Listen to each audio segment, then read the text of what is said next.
Welcome to episode 23. Oh, we're already on episode 23. Episode 23, I want to keep talking about intervals, and I want to introduce the ideas of consonance and dissonance in a music theory context, and then talk about two kinds of consonances that we have in music theory. We have two kinds of consonant intervals in music theory. We have perfect consonances, and we have imperfect consonances. And so this is where I explain why some intervals, as we have just learned, can be perfect, like unisons, fourths, fifths, and octaves. Ones. I think I remember saying we don't really say ones, but look, I just did. I guess I lied. Whereas thirds and sixths can be imperfect. You notice there's not seconds or sevenths on this list. Seconds and sevenths are always dissonant. And notice there's, we're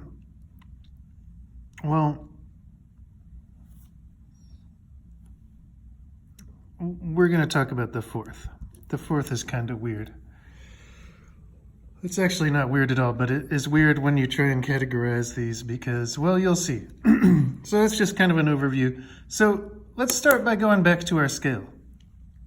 And remember, if we have a scale, let's just make a C major scale. So one of every letter of the alphabet, and you have your intervals, whole, whole, half, whole, whole, whole, half. And you know that since it's a major scale, every interval from the tonic, this is the tonic, to whatever note you go to is going to be either the major or the perfect version of that note. And it's easy to remember which because not everything can be major and not everything can be perfect. A second can't be perfect, it can only be major.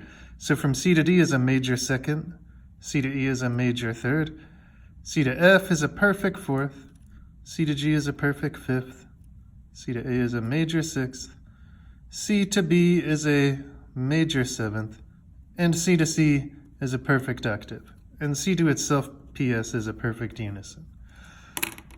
So like I promised, I want to do this with some oral training a little bit. There's a C. Here goes a C scale. Right? And so the intervals I'm talking about are this interval, C to itself, a unison, that just kind of sounds like nothing.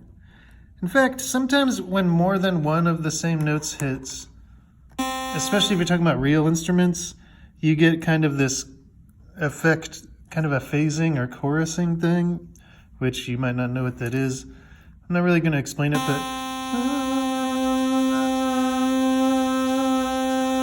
like there is my voice kind of micro went out of tune with this note. It creates some weird textures in the sound. If there's anything that's like indicative of a perfect unison, it's that. But really, a perfect unison, there's no new pitch information. You can lose who's playing what when they're playing the same note, unless the instruments sound a lot different. How about C to D? I don't know, it sounds kind of like a car horn to me. Or more like a truck horn. And when I say that, I guess what I'm saying is it's dissonant. And let's go back to these words, consonant and dissonant. So in music theory, consonance and dissonance have a different meaning than they do in our everyday life. And I'm going to come back to the music theory version of what consonant and dissonant means. But first, let's just talk about the typical thing you mean when you say those words. Consonant means, probably to you if you're not like trained in music, it means like nice sounding or like pleasant sounding. And dissonant is like harsh sounding. So you might think like an ambulance siren is dissonant, but wind chimes maybe are consonant to you. And I'm not saying that's wrong, but that's not how it works in music theory. But let's go through and see how consonant or dissonant we think things are. I thought C to C was consonant. Like trivially consonant. It can't not be consonant. I think this one is pretty dissonant. Here's a major third, C to E. Lovely, I find that one to be consonant. How about C to F? Sounds consonant to me. How about C to G? Super consonant. Listen to those 3 consonants in a row. Nice. Here's a major 6th. Sweet. That sounds sweet. That's what people really used to think of these major 6ths. They didn't used to be a big deal. Writing in 6ths above the lowest note didn't used to be a big deal till people in England started doing it, at least as far as Western European music. And people in England started writing a lot of 6ths, and everyone was like, that sweet English sound. Ugh, that's a major 7th from C to B. Pretty harsh. And then a perfect octave, C to C. Sounds fine. Kind of sounds a lot like a unison consonant. So let's look at the ones we decided were dissonant. Seconds and 7ths we decided were dissonant. They sound harsh.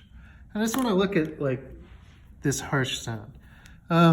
Problematize it. We say seconds and 7ths are harsh. Here's a 7th. Right? Sounds harsh there, but what if we do it like this?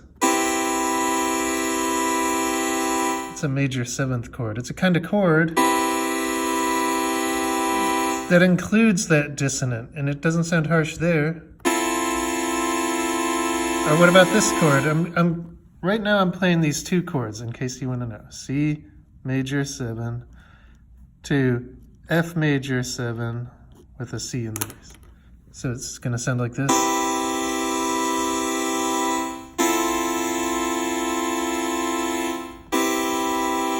And when I'm playing this C major 7 chord, it has these notes in it. And from C to B is that dissonant major 7th. But it sounds okay now. And when I'm playing this F major 7 over C chord, I'm playing all these notes.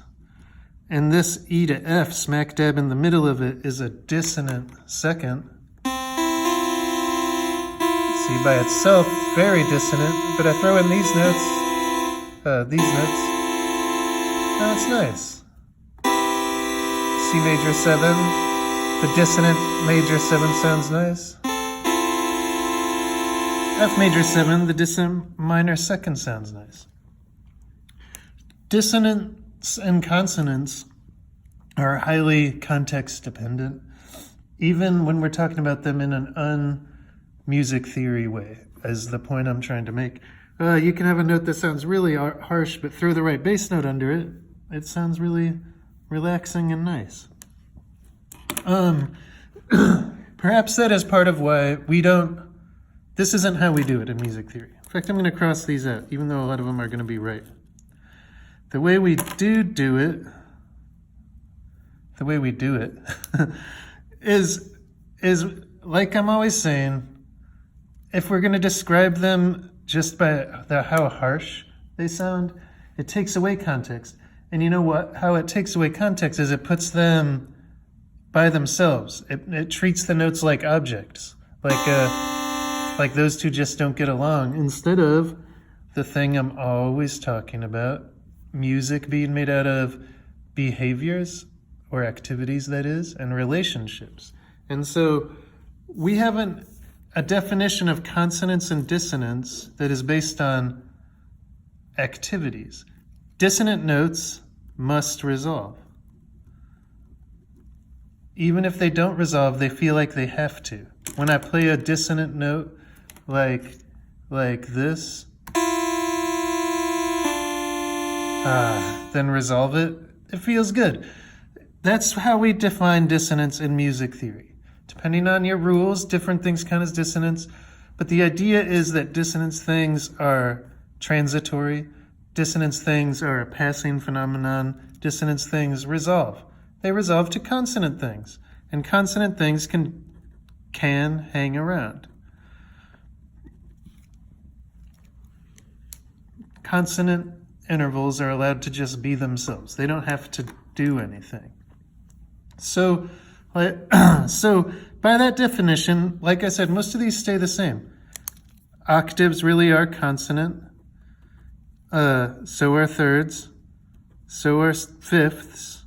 So are sixths. And so are octaves and unisons. Okay, but here's the weird thing. Just like we thought they sounded dissonant, seconds and sevenths are dissonant, but so are fourths. Fourths are considered dissonant when they're above the lowest note. So if you only have two notes, and that's all the notes you have, then a fourth in music theory is considered dissonant. It doesn't sound bad. It's a fourth.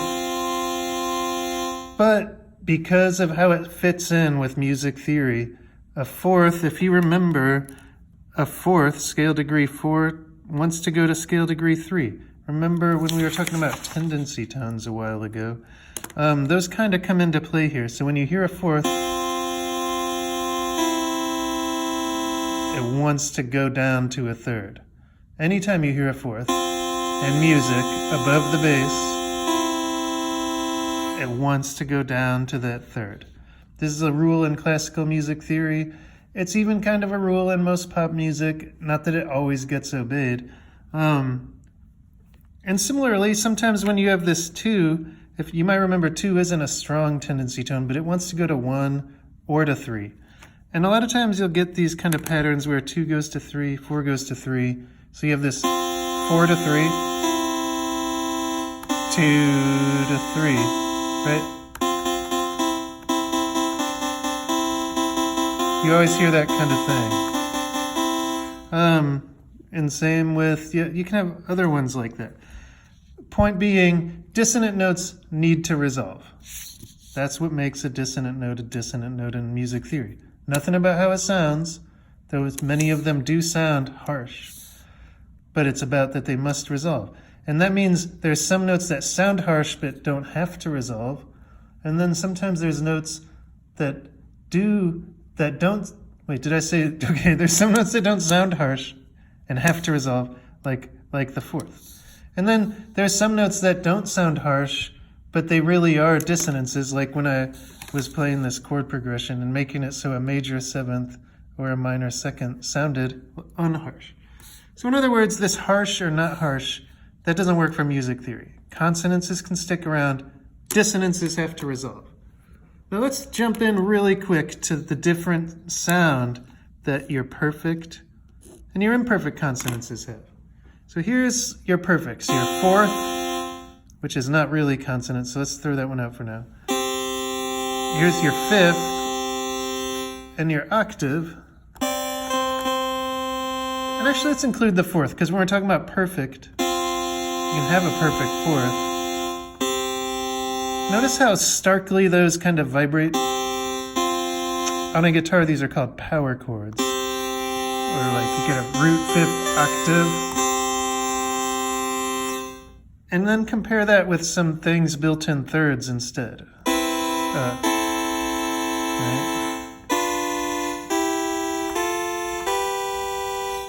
So they have a different sound. They sound more open. Most people describe perfect intervals as having this open quality or almost a hollow quality, whereas imperfect ones are kind of sweet or more rich to people's ears. Imperfect intervals all have 2 versions, right? Major and minor, thirds, major 6, minor 6. Right? So there's major and minor thirds and major and minor sixths. And they both have their own special sound too. Whereas perfect intervals, if you change them just a little bit, they get very dissonant. They don't have a major and minor, just perfect or else augmented and diminished. It's a good thing to get around a keyboard, plunk some of this stuff out, start getting it in your ears. It will always help you. Anyhow, that's your intro to consonance, dissonance, and perfect and imperfect intervals. Good day.